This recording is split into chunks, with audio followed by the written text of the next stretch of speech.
This is Julian Roman with MovieWeb. Elliot, can you see me, sir? I can see you. I can see your purple shirts. How are you?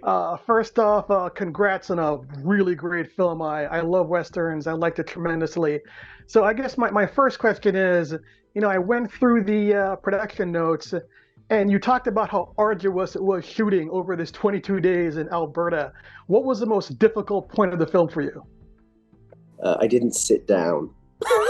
So the most difficult part was realizing that I had to get to the end in minus 35-degree weather with a wind chill of minus 70.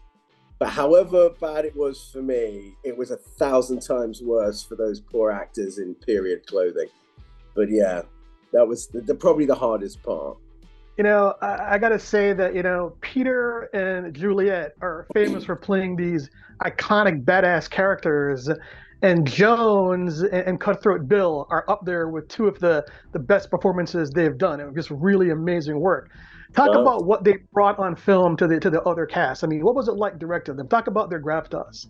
So, yeah, you just said that Peter and Julia, I would argue, are icons, right? So you're working with world class, right? And world class performers can go up and down the scale, and they do it very, very easily. What's really wonderful about directing them is some directors, blah blah blah blah. I only give a couple of notes. I could just give Peter a note and say, "Hey, go deeper," and he'd give me this deeper thing, and it was amazing. Juliet, you could let her go and she would give, every take was different. It was better and better each time.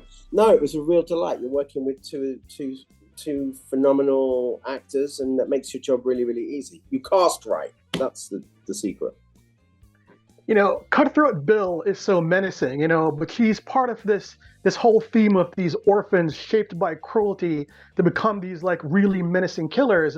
So I was wondering throughout, I mean, would he really have harmed Lula? Was Lula's fate doomed with her? Yes, she would have harmed Lula because she, in the script, one of the characters says, sometimes she just gets bored and she kills them. But you're the best one. You're the best one yet. Whatever you're doing, keep doing it. Yeah, ultimately she would have got bored with her and murdered her. So, the book was very, very popular, won many awards. So we have to assume that there's a massive fan base out there for it. So for those people coming to see the film, are you worried how they'll react to any changes? Is there anything markedly different that they might be disappointed by? Well, yeah, absolutely. Cutthroat Bill's a woman, for one thing. The other thing they're probably upset about is that we don't have the giant pig that's following around with the gang. Look, it's a question of, Joe wrote a beautiful book. I got Joe's blessing before we made changes, and he was fully supportive. It becomes a movie is a question of interpretation. It's never going to be the book inside your head, but if you can create shards of that film, and you can create the energy of the book, then I think that's a success.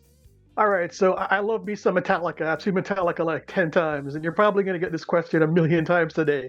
But I saw the film Cold and was absolutely shocked to see James Hetfield in a pretty significant supporting role.